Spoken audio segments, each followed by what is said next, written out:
A kú déédé àsìkò yìí, kókó inú ìwé ìròyìn la mú wá fún yín láti inú àwọn ìwé ìròyìn ilẹ̀ Nàìjíríà. Orúkọ tèmi ni Ọmágbémisọ́lá Ọmọlọ́rọ̀mádé.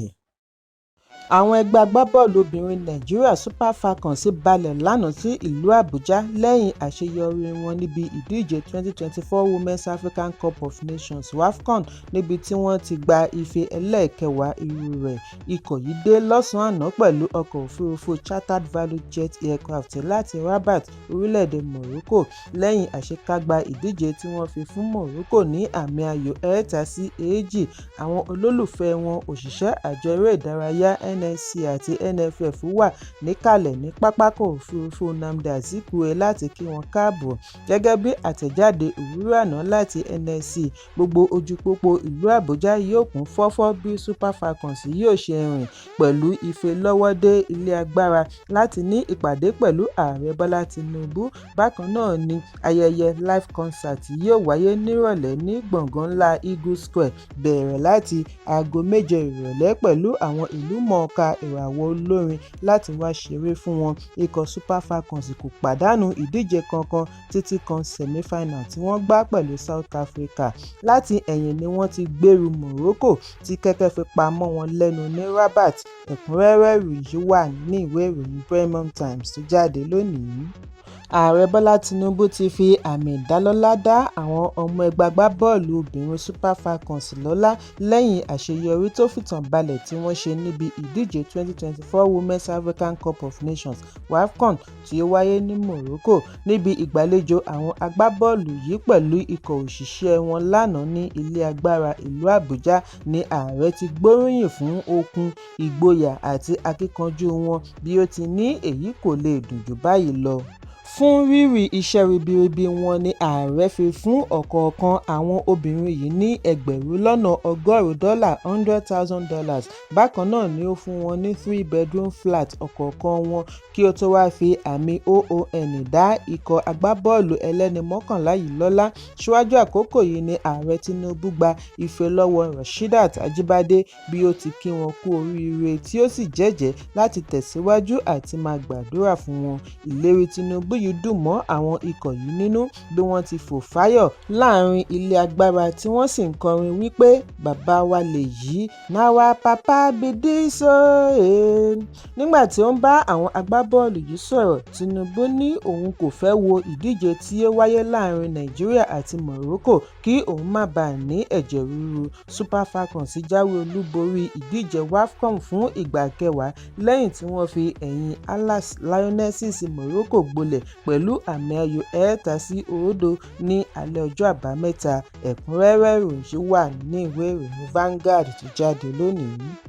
Gómìnà ìpínlẹ̀ Adamawa Ahmadu Fintiri ti fìdí ẹ̀ múlẹ̀ lánàá ní ìlú Yola iye ènìyàn tí ó di olóògbé níbi ìjàmbá ẹ̀kún omi bí ó ti ní ènìyàn 23 ti di olóògbé nígbà tí àwọn mìíràn sì di àwátì.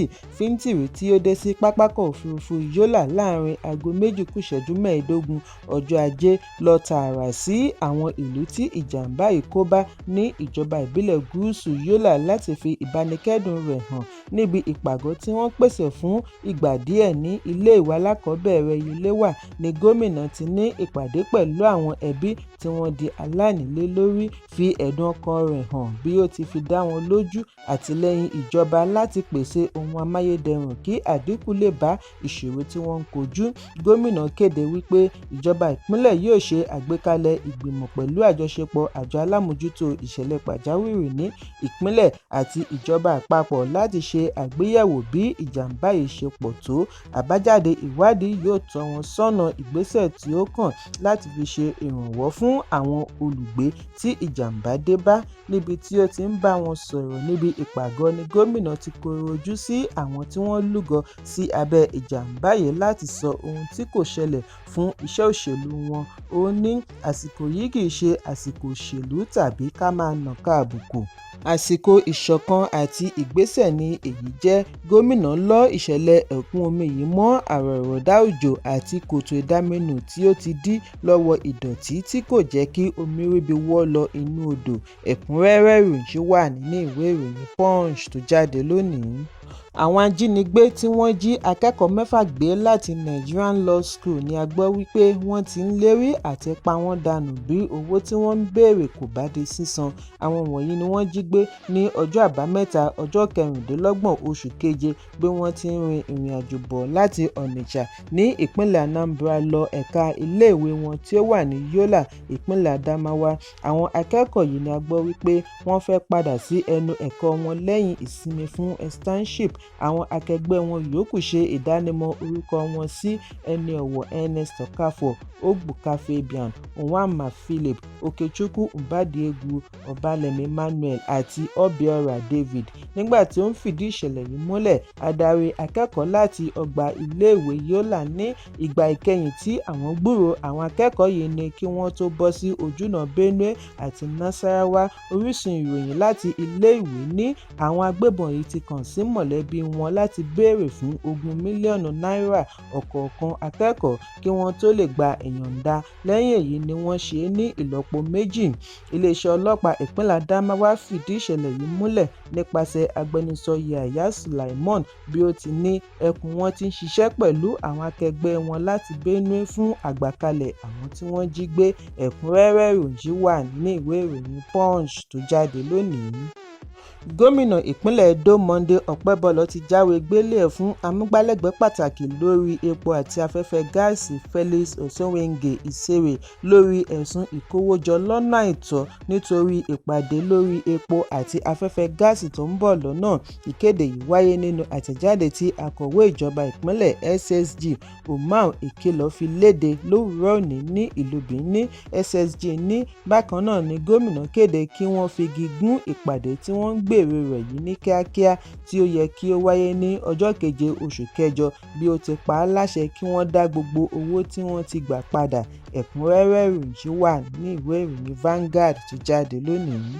Àwọn àgbẹ̀ lórílẹ̀‐èdè Nàìjíríà ti fi ẹ̀hónú wọn hàn lórí bí ìrẹsì àti àgbàdo tí wọ́n kó wọlé láti òkè òkun ṣe gba ọjà mọ́ wọn lọ́wọ́. Nínú àtẹ̀jáde ọ̀tọ̀ọ̀tọ̀ tí wọ́n fi sí orí ẹ̀rọ abánidọ́rẹ̀ẹ́ X ni àwọn àgbẹ̀ ti fìdí ẹ̀ múlẹ̀ wípé òfin ààrẹ Bọ́lá Tinubu ti ń hàn wọ́n léèmọ̀. Ìgbésẹ̀ yìí ń wáyé bí owó ìrẹsì àti àgbàdo ṣe já wálẹ̀ jákèjádò ọjà lórílẹ̀‐èdè. Wọ́n ní àpọ̀jù oúnjẹ tí wọ́n kó wọlé ni ó mú àdínkù bá iye tí wọ́n ń tà lọ́jà. Bí a kò bá gbàgbé wípé nínú oṣù keje ọdún tí ó kọjá ni ìjọba àpapọ̀ kéde 150-day import waiver àwọn oúnjẹ tí wọ́n kó wọlé bíi ìrẹsì, àgbàdo àti àwọn oúnjẹ mìíràn tí a mọ̀ sí staple foods. Òfin yìí ti wá yọrí sí àdínkù owó oúnjẹ lọ́jà gẹ́gẹ́ bí ọ̀gá àgbà fún àjọ ẹ̀ṣọ́ aṣọ́bodè Bashir Adeniyi ṣe sọ níbi ìkéde owó tí ó wọlé nínú oṣù 4 àkọ́kọ́ ọdún yìí. Ìwádìí jẹ́ kó di mímọ̀ wípé 50 kílógíráàmù ìrẹsì ti wà láàrin 65,000 naira sí 68,000 naira, àgbàdo wà láàrin 35,000 naira sí 37,000 naira àpò kan. Èyí ti mú àdínkù bá èrè tí àwọn àgbẹ̀ ń rí lórí ìrẹsì àti àgbàdo. Ẹ̀kúnrẹ́rẹ́ ìròyìn wà ní ìwé ìròyìn Daily Post tó jáde lónìí. Ó ṣeé ṣe kí ìjọba àpapọ̀ ta iléeṣẹ́ apínnáká 11 rẹ̀ nípasẹ̀ aládàáni mìíràn bí àbádòfin tí ó wà níwájú ilé ìgbìmọ̀ lọ́wọ́lọ́wọ́ báyìí bá di òfin. Ilé ìgbìmọ̀ ìjọba àpapọ̀ ti gbé ìgbésẹ̀ láti mú kí àwọn olókoòwò iná mọ̀nàmọ́ná pàdánù bí wọn kò bá tètè ṣe àlékún okòòwò wọn. Ìwé àbádòfin tí aṣòfin Ẹ̀yìnnàyà Àbárìbè ṣe agbátẹrù rẹ̀ ni wọ́n fi ń béèrè fún àgbéyẹ̀wò òfin iná mọ̀nàmọ́ná fún ti ọdún 2023 látàrí iṣẹ́ wọn tí kò wúni lórí. Kàkà bẹ́ẹ̀ gbèsè ni wọ́n ń jẹjọ.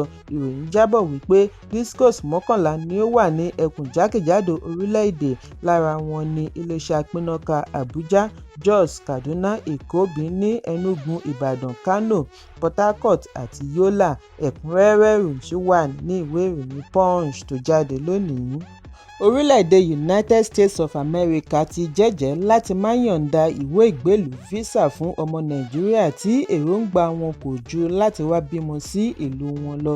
Mission US ní Nàìjíríà ni ó fi ìkìlọ̀ yìí léde lánàá lórí ẹ̀rọ abánidọ́rẹ̀ẹ́ bí wọ́n ti ní ìwà yìí kò ṣe ìtẹ́wọ́gbà mọ́. Wọ́n ní àwọn kò ní bu ọwọ́ lu físà wọn bí àwọn bá ṣe àkíyèsí wípé ọmọ Nàìjíríà fẹ́ lọ bímọ sí US kí ọmọ náà bá lè ní àǹfààní àti di ọmọ orílẹ̀-èdè US.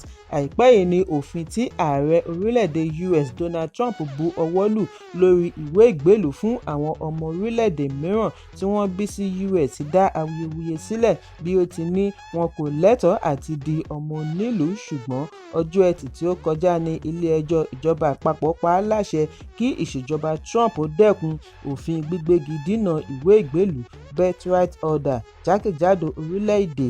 Ilé-ẹjọ́ ní àṣẹ Trump yìí ṣe lòdì sófin. Ẹ̀kúnrẹ́rẹ́ ìròyìn ṣì wà nínú ìwé ìròyìn Vanguard tó jáde lónìí. Òṣèrébìnrin Ìyábọ̀ Òjó ti gba àdúrà kíkankíkan fún àṣeyọrí ìgbéyàwó ọmọ rẹ̀ bí ó ti sọ gbangba wípé ìbáṣepọ̀ Priscilla ọmọ rẹ̀ pẹ̀lú olórin ilẹ̀ Tanzania Juma Jux yóò láṣeyọrí. Fídíò ṣe àfihàn ìgbà ayẹyẹ baby shower tí ó wáyé ní Toronto, ilẹ̀ Canada. Ìyábọ̀ fi èròǹgbà rẹ̀ hàn lórí ìgbéyàwó ọmọ rẹ̀ wípé yóò jẹ́ títí láé kí Priscilla dògbó pẹ̀lú ọkọ rẹ̀ kí ọmọ sì yí wọn ká. Ìyábọ̀ lọ àṣeyọrí ìgbéyàwó ọmọ rẹ̀ mọ́ ọkọ gidi tí ó fẹ́ bí ó ti ní bí ó tilẹ̀ jẹ́ wípé ìgbéyàwó tòun kò láṣeyọrí, òun rí ìtùnú nínú ìgbàgbọ́ wípé ìrírí rẹ̀ yóò jẹ́ ẹ̀kọ́ fún ọmọ rẹ̀ lọ́jọ́ iwájú. Ìyábọ̀ ní òun ti farajìn fún àṣeyọrí ìgbéyàwó Priscilla.